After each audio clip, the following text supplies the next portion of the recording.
എന്തെങ്കിലും ഒരു ഹെൽപ്പ് ചെയ്യുവാണെങ്കിൽ ഏറ്റവും നല്ലത്. കാരണം എന്നെക്കൊണ്ട് ഇനിയിപ്പോൾ ഒരു കുഞ്ഞുങ്ങളെ പഠിപ്പിക്കുന്ന കാരണം അതിൻ്റെ കൂടെ കാല് വയ്യാത്ത കാരണത്താൽ എന്നെക്കൊണ്ടൊരു വീട് വെക്കാനോ കാര്യങ്ങളോ ഒന്നും പറ്റത്തില്ല. ഈ ഒരവസ്ഥ വേറെ യാതൊരു മാർഗ്ഗങ്ങളോ കാര്യങ്ങളോ ഒന്നും ഉണ്ടാകത്തുമില്ല. ഈ ഓട്ടോ ഓടിച്ചോണ്ട് വരുന്ന മാർഗ്ഗം കൊണ്ട് മാത്രമാണ് കുഞ്ഞുങ്ങളെ പഠിപ്പിക്കുന്നതും കാര്യങ്ങളും എല്ലാം. നമ്മളെ സഹായിക്കാനും ആരുമില്ല. ഞാനൊരു 2:30-2:45 രാത്രി സമയം. അപ്പോൾ ഞാൻ അവിടുത്തെ ടാങ്ക് ഇതിനകത്തോട്ട് മേടി നോസിട്ടിട്ടായിരുന്നു. നോസിനകത്ത് വെള്ളം നിറഞ്ഞ് പോകാമെന്നുള്ള ഓർത്തത്. അപ്പോൾ കുടുകൂടാന്നൊരു സൗണ്ട് കേട്ടു. അപ്പോൾ ഇവിടെ നിന്നാണ് ഒരു ഉറവ പൊട്ടി ഇങ്ങോട്ട് കയറി വന്നത്. അപ്പോൾ ഞാൻ ഈ ഫ്രണ്ട് കതവ് തുറന്നു കഴിഞ്ഞപ്പോൾ എനിക്ക് ഇറങ്ങാൻ പറ്റത്തില്ല. മൊത്തം മണ്ണ് ഇടിഞ്ഞ് വന്നു. വേറെ റേഞ്ചും ഇല്ല ഫോണിനകത്ത്. അപ്പോൾ ഞാൻ ഉടനെ നമ്മുടെ ഒരു ബന്ധുവിനെ വിളിച്ചു. ബന്ധു അവിടുന്ന് കയറി വന്ന് പുള്ളിയെ കൊണ്ട് തന്നെ രക്ഷപ്പെടുത്താനെ കൊണ്ട് വേറെ യാതൊരു മാർഗ്ഗവും ഇല്ല.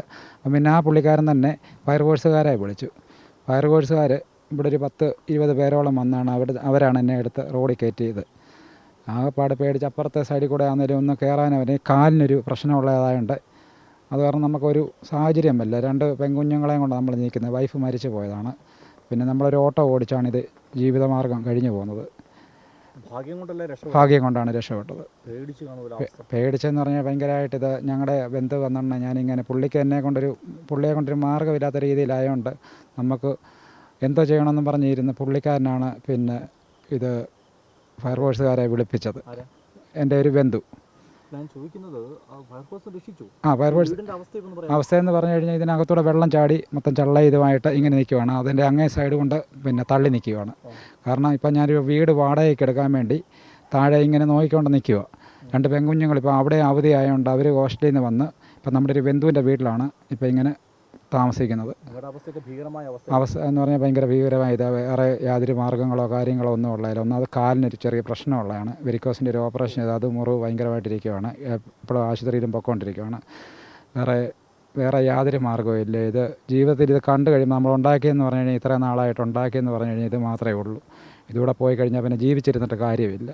കാരണം എന്ന് പറഞ്ഞു കഴിഞ്ഞാൽ 2 പെൺകുഞ്ഞുങ്ങളെ ഒരു മാസം 12,500 രൂപയാണ് 2 പേരുടെയും കൂടെ ഫീസ് അടയ്ക്കുന്നത്. ഒരാൾ ജർമ്മൻ ലാംഗ്വേജ്, ഒരാൾ +2. ഇത് 2 പേരും വൈഫ് ഇല്ലാത്തതുകൊണ്ട് ഹോസ്റ്റലിൽ നിന്ന് തന്നെയാണ് പഠിപ്പിക്കുന്നത്. ഈ ഓട്ടോ ഓടിച്ച് 10, 300, 500 രൂപ ഓടിക്കഴിഞ്ഞിട്ട് കാര്യമില്ല. എന്തോ ചെയ്യണം. ഒരു മാനസികമായിട്ടെന്ന് പറഞ്ഞാൽ ഒരു ആത്മഹത്യയുടെ വക്കിന് വരെ നിൽക്കുകയാണ്. ഞാൻ ഇത് കണക്ക് പിന്നെ MLA വന്ന് കണ്ടായിരുന്നു.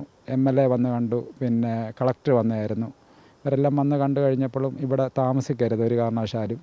പിന്നെ വീട് വല്ലതും വാടകയ്ക്ക് എടുത്തിട്ട് താമസിക്കണം എന്നും പറഞ്ഞ് അവർ വിട്ടേക്കുന്നത്. ആകെപ്പാടൊരു അവസ്ഥയെന്ന് പറഞ്ഞു കഴിഞ്ഞാൽ ഒരു ഗതികെട്ട അവസ്ഥ. ചിലപ്പോൾ ഓർക്ക് എന്തോത്തിന് ഇങ്ങനെ ജീവിക്കുമെന്ന് വരെ ഓർക്കും. അതേ അവസ്ഥയാണ് നമുക്കൊരു നമ്മുടെ സ്വന്തം വീട് കഴിഞ്ഞിട്ട് വേറെ വീട്ടിലോട്ട് പോയി കഴിയുമ്പോൾ തന്നെ മാനസികമായിട്ട് തന്നെ അങ്ങ് ബുദ്ധിമുട്ടും പ്രയാസങ്ങളും കാര്യങ്ങളും എല്ലാം.